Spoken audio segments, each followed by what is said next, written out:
Team ರಾಜ್ಯದಲ್ಲಿ 4 team ಮೂರು sir ನೋಡಿ, ರಾಜ್ಯದಲ್ಲಿ 3 ಟೀಮೇ ಇರೋದು. ಯತ್ನಾಳವ್ರನ್ನೂ ಸಾಕೊಂಡಿದ್ದೀವಿ. ಆ ಟೀಮ್ 3 ಟೀಮ್ ಒಳಗಡೆ ಯತ್ನಾಳವರು ಸಹ ಇದ್ದಾರೆ. ಈಗ ಮೈಸೂರಲ್ಲಿ ಎಷ್ಟು ಟೀಮ್? ಮೈಸೂರಲ್ಲಿ ವೇದಿಕೆ ಮೇಲೆ ಕೂತಿದಾರಲ್ಲ ಅದೇ ಟೀಮ್. ಪ್ರತಾಪ್ ಸಿಂಹ ಅವರು ನಿನ್ನೆ ಒಂದು ಪ್ರೆಸ್ ಮೀಟ್ ಮಾಡಿ ಅವರು ಇದೇ ಸೇಮ್ ಡಿಟೋ ಹೇಳಿದ್ರು. ನೀವು ಹೇಳಿದ್ದೇ ಸೇಮ್ ಡಿಟೋ ಹೇಳಿದ್ರು. ಅದಕ್ಕೆ ಕೇಳಿದ್ರು ಮೈಸೂರಲ್ಲಿ. ಪ್ರತಾಪ್ ಸಿಂಹ ಅವ್ರು ಹೇಳಿದ್ದಾರೆ 10 ವರ್ಷಗಳು ನಾನು MP ಆಗಿದ್ದೆ, ಅವ್ರು ಋಣ ತೀರ್ಸೋಕ್ಕೋಸ್ಕರ ಮಾಡಿದ್ದೀನಿ ಅಂದರು.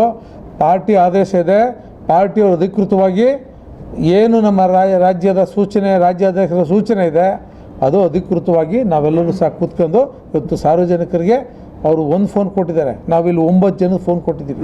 ಸಹಾಯವಾಣಿನಲ್ಲಿ 9 ಜನನೂ ಕೆಲಸ ಮಾಡ್ತಾಯಿದ್ದೀವಿ. ನಾಳೆ ಪ್ರತಿಭಟನೆ ಮಾಡ್ತಾಯಿದ್ದೀವಿ. 10 ವರ್ಷಗಳ ಕಾಲದಲ್ಲೇ ಅವ್ರೇನಾರು ಮಾಡ್ಬೋದಾಯಿತು ಮಾಡಿದರೆ. ಆದರೆ ಇದು ಅಧಿಕೃತವಾಗಿ ರೊಟೀನ್. ಇವತ್ತು 14 ಲಕ್ಷ ರೇಷನ್ ಕಾರ್ಡ್ಗಳನ್ನ ತೆಗೆದ್ರು, ಹಿಂಪಡೆದ್ಬಿಟ್ರು ಏಕಾಏಕಿ.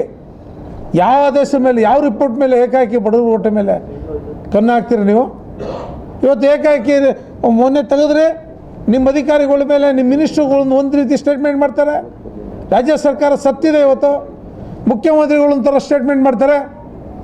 ಮುಖ್ಯಮಂತ್ರಿಗಳು ಇಲ್ಲ ರಿಸ್ಟೋರ್ ಮಾಡ್ತೀವಿ ಅದನ್ನೆಲ್ಲ ರೇಷನ್ ಕಾರ್ಡ್ನ ಅಂತಕ್ಕಂಥದ್ದು ಹೇಳ್ತಾರೆ. ಇದೇನು ದೊಂಬರಾಟನ ಇದು? ಇದು ಕೇವಲ ಒಂದೇ ವಿಚಾರ ಅಲ್ಲ. ಈ ಥರದ್ದು ಅನೇಕಾರು ಸರ್ಕಾರ ಬಂದಾಗಿಂದ ಇಲ್ಲಿವರೆಗೆ ಅಧಿಕಾರಿಗಳಿಗೆ ಕಿರುಕುಳ ಕೊಡೋದಿರ್ಬೋದು, ಅಧಿಕಾರಿಗಳ ದಂಧೆ ಟ್ರಾನ್ಸ್ಫರ್ ಮಾಡುವಂಥ ದಂಧೆ ಇರ್ಬೋದು, ಮೂಢ ಹಗರಣ ಇರ್ಬೋದು, ವಾಲ್ಮೀಕಿ ಹಗರಣ ಇರ್ಬೋದು, ಇವೆಲ್ಲ ಹಗರಣಗಳ ಸರಿಮಾಲೆ. ಕೊನೆಗೆ ಎಲ್ಲಿ ಕೈ ಹಾಕಿದ್ರೆ, ಜನ ಅನ್ನ ತಿನ್ನುವಂಥ ರೇಷನ್ ಕಾರ್ಡ್ ಕೈ ಹಾಕಿದ್ರೆ ಇದೇನು ಸರ್ಕಾರ ಅನ್ನಿಸ್ತದ? ದುಡಿಮೆ ಮಾಡುವಂಥ ರೈತರ ಜಮೀನಿಗೆ ಕೈ ಹಾಕಿದ್ರೆ ಇದು ನಾಚಿಕೆ ಅನಿಸಂಗತಿ. ಇದಕ್ಕೋಸ್ಕರ ನಮ್ಮ ಹೋರಾಟ ನಡೀತದೆ. ನಿರಂತರವಾಗಿ ಬಡವರ ಪರವಾದಂಥ ಹೋರಾಟವನ್ನು ನಾವು ಮಾಡ್ತೇವೆ.